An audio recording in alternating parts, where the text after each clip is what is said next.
OS Therapies is a clinical stage biotech company fighting pediatric cancer. With me is the CEO and founder, Paul Romness, to explain what you're doing. And I want you to kind of lay the groundwork because it's such an interesting story, how the company was founded. Thank you, Jane. It's great to be here. It's always great to be at NYSE. We went public on August 1st last year. So we started OS Therapies around a friend of my daughter's, her best friend, who had this very rare, deadly bone cancer called Osteosarcoma.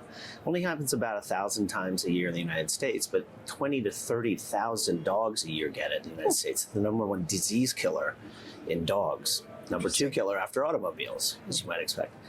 And it sets up very similar in kids as it does in dogs. It presents in the bone, you resect it, you blast the body with chemo or radiation, and you hope that the cancer doesn't come back. But if it comes back, it doesn't come back to the bone, just like any other solid tumor. It comes back to the lungs, and that's where the survival rate drops like crazy. Interesting. So, and that is what you are doing to fight tumors, mainly pediatric, right? Mm-hmm. Explain your treatment. How does it work? Is this a pill? Is it, Sure. What is it and how does it work? Great question. Yeah. We're actually firing up the immune system. We're giving the body a biologic infection called listeria. When your body detects listeria, it freaks out. It has like a 5-alarm fire, 10, 11, 12, 13 immune responses, as opposed to your flu shot, which you only have 2 or 3 immune responses. Listeria, we weaken it. We fuse a HER2 vector to it, and the body realizes, oh my gosh, there's some foreign objects in our body. We need to start building T cells or lymphocytes out of the lymph nodes. Those are generated. They go out and look for these little micrometastases that have survived the chemo and radiation, and they do hand-to-hand combat and kill those little micrometastases.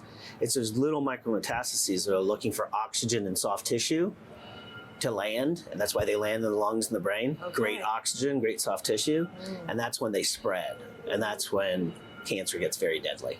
So talk to me about where this treatment is in terms of clinical trials, Sure. FDA approval, all of that. So we just finished our phase 2B clinical trial. 41 kids received the drug. We finished it in October of last year. We're putting together the data, and we're going to submit it to the FDA in the next few weeks, next few months. We hope to get FDA approval by the end of the year. If we do get FDA approval, we will get what's called a priority review voucher. I call it, essentially like global access or clear. It's a government. Yeah, kind of like fast track. Yeah, fast track, exactly. And it's fast track at the FDA. And we can sell that priority review voucher to the big pharma or big biotech, and they cut in front of the line by 4 months, which means they get to market faster, they start growing their forecasts faster. It really benefits both big pharma and patients, but also benefits companies like ours that are doing the research in rare and pediatric diseases. That legislation is actually up for reauthorization right now in Congress, and we hope that that happens. The fast track legislation. Yes. Okay. Because it's important. And I know there's an orphan drug. Did you qualify under that? Yes, okay. we do. Yeah. And that's what gets us that priority review Got it. voucher. Okay.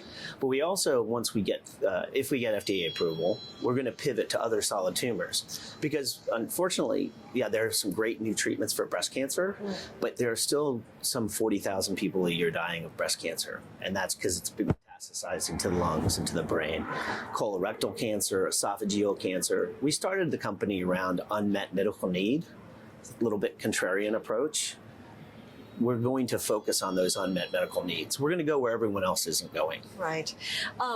Talk about the business a little bit. You mentioned big pharma companies. Would that be perhaps a partner in this? Perhaps an acquisition at some point? I mean, or are you even thinking along those terms? I think we keep all 3 options open. We're looking to commercialize this ourselves, at least in the United States and potentially in Europe and Israel and Brazil with some partners. We may partner with big pharma here in the U.S. or globally, or some great out-licensing opportunities for that platform as another platform technology we have. It's called an ADC, antibody drug conjugate. And that's a really hot subject in biotech right now. What are some of the challenges in doing this kind of business? I mean, in terms of the trials and finding, I mean, it must just be really difficult too. It turns out drug development is really hard, right? And that's why there aren't a lot of drugs that get approved. Actually, there were 60 orphan drugs approved by the FDA last year with single-arm phase 1 or phase 2 trials. So we're in good shape, I think, when it comes to the FDA, as long as there aren't too many changes there. But, enrolling patients, getting a clinical trial together, it is a process, and it's hard work. Thank God we have the patients and their families that participate in these clinical trials. And these are patients who have tumors, and right? That really have no other option either. Okay. So it's rewarding, it's challenging, it's exhausting emotionally, but very rewarding. Yeah. Well, and you're making a difference for people. We hope so. Well, I hope you come back later this year when you know more about the track of this therapy and update us on that. That would be great, Jane. Yeah. Thank you so much, Paul. Thank you.